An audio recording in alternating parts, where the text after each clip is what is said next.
few videos on the narcissist's discard because it's one of the phases that you'll go through in a relationship with a narcissist. And I know that a lot of you have a ton of questions. But today I wanted to take a step back and look at it from a broader view. So we're going to look at what a discard is and explore what happens before, during, and after. And then we're going to talk about what happens when you're the one to discard first. Stay tuned.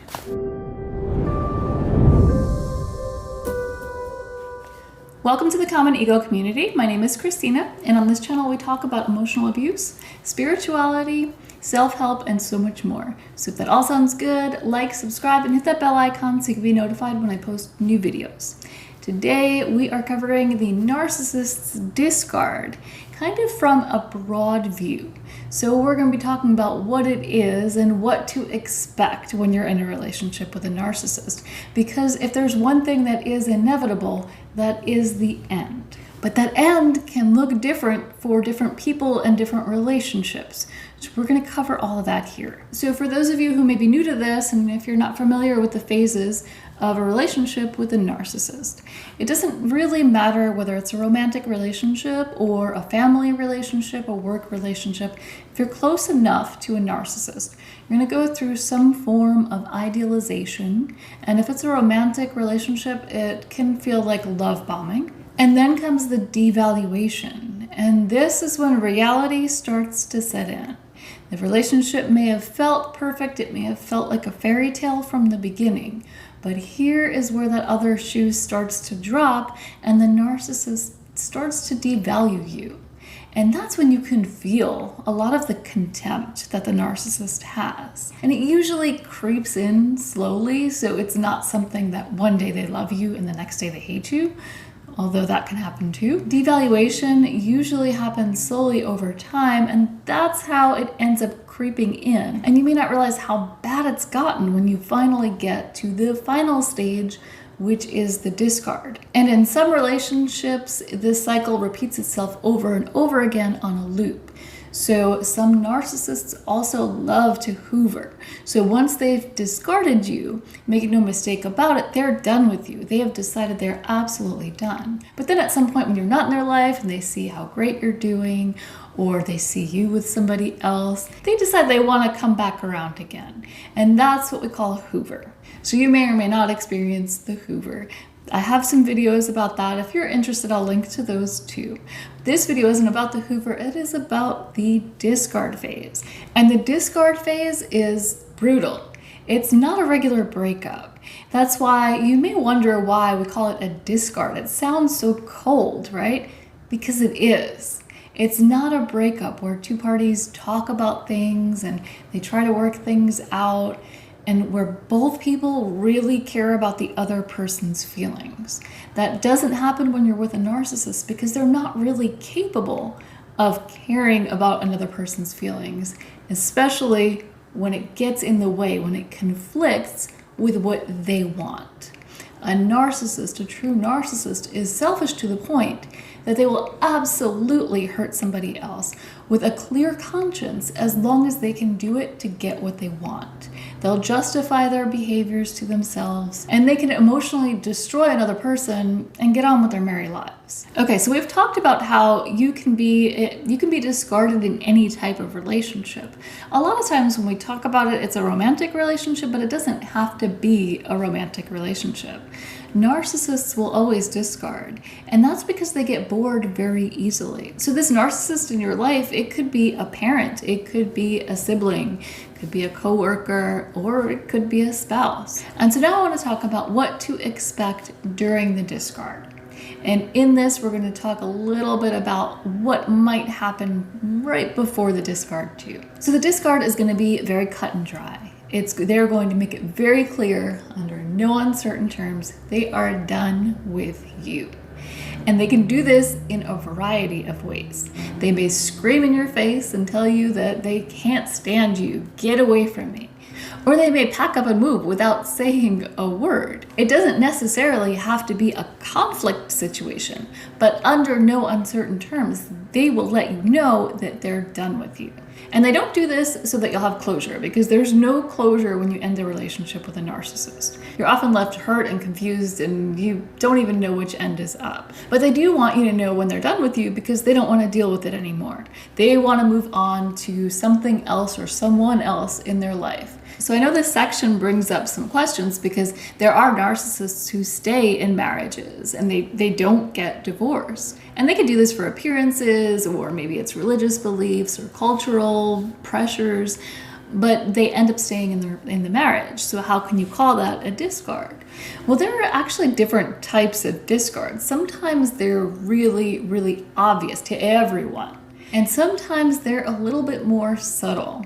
So a narcissist who is in a marriage and has no intention of getting divorced can still discard their spouse by moving on to another relationship, by having an affair and shutting down all communication with their partner. And you can also imagine a highly narcissistic parent who ends up neglecting their child when they get a new love interest.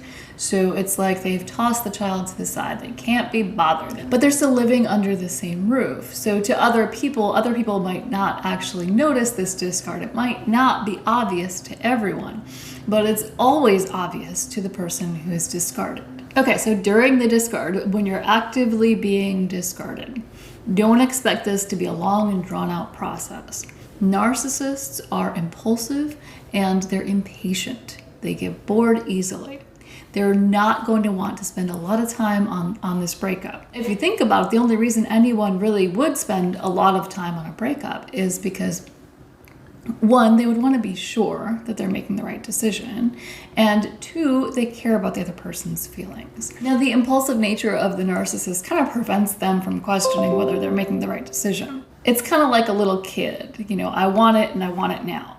And that's all they see. And when it comes to caring, we already know that narcissists are lacking in emotional empathy, which means that essentially they don't care about other people's feelings. So when a narcissist is done, they're done.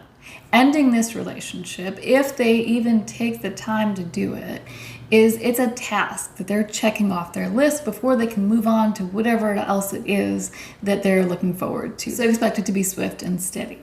And if you've been through this a few times, if you are with a narcissist who likes to hoover, and so you have gone through the cycles a few times, there's a good chance you're going to be able to see the writing on the wall before it happens. And this happened when I was in a relationship with a narcissist too. There were many hoovers, and we went through the cycles many times.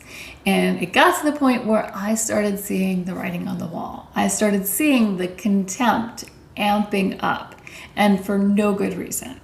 Everything was great, actually better than it had ever been before. And then the contempt started creeping in. So I could see the writing on the wall. It is possible. And if you find yourself in this position, I have a video about how to prepare for the discard. And that covers the things that you might want to do when you feel that discard is coming. At the time when it happened in my life, I didn't know anything about covert narcissism at all. The term wasn't so common. So you really had to know what you were looking for to find the information about it. And I didn't know to look for it, really. So what I did is something that I do not recommend anyone really do unless you're sure. What I did at that time when I felt the discard coming was I discarded first. I ended the relationship with this person who I did not know to be a narcissist at the time. And I'm going to get into what was coming next. And because it's very relevant, if you are in this situation, it is very relevant for you. Narcissists are nothing if they're not predictable. So I want to talk about that. I have an important message for you. But first, I want to talk more in general terms about what to expect after the discard. After the discard, it's more about you and processing everything. There's going to be a lot of emotional turmoil. There always is whenever a relationship ends, right? Especially if it's an important relationship to you. If it's somebody really important in your family, or if it's a really, really good friend that you've known for years, or if it's a spouse. There's a lot of ups and downs that go along with ending any relationship, but specifically if you are with a narcissist, there is a lack of closure that can really get to you. And that lack of closure is amplified if you're dealing with a narcissist that hoovers. Because even though it's over and they may have gone through great lengths to burn all the bridges, part of you knows they're gonna be back. And even if you are done, even if you are completely done, you know that you're gonna have to deal with it again. So that closure does not come easy. You have to find your own closure. I have a video on that and I will link to that too.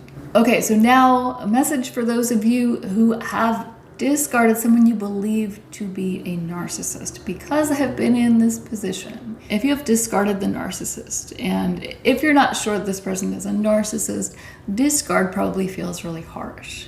It probably feels really harsh for everyone, for anyone to really say it, like I discarded this person. Because it's like taking out the trash, and it feels like we shouldn't talk about another human being that way, right? But let's just say you ended things, you broke up with this person, and you're starting to learn about narcissism, and you're putting some pieces together. You think this person might be a narcissist. There's enough there that you're questioning and you're searching and you know something's off. And then this person starts coming back. Or you feel like something is missing without them and you want to go and talk to them again. Now, I don't like fear mongering. I don't like to be doom and gloom. I like to be more optimistic. But this is a case where there's not really a lot of room to be optimistic. The reality of the situation is it is a terrible idea to take a narcissist back into your life after you have rejected them. Because at this point, they have something to prove. And I can tell you from my personal experience that the next discard after taking this person back was the most brutal discard. I wouldn't have expected this person to have acted that way at all. It was emotionally devastating, and it completely shook my view of reality for the moment. Of how could I have been so wrong about somebody? I would never think this person would act this way, would do these things and treat me this way, just like that. And if this is the first time you're hearing that you shouldn't take a narcissist back after you've ended the relationship with them, you might think that I'm being biased, that because of my own personal experience, that I'm warning you of something that's not going to happen in your life. I urge you to do research on it. Because this is a thing. When you discard a narcissist first, they have something to prove. I talk about a little bit of the experience in my Holiday Hoover video, and I'm not going to go into all of it now. But I do want to tell you that after I learned about narcissism, looking back on this experience, I was like, whoa, okay, yes, that makes perfect sense.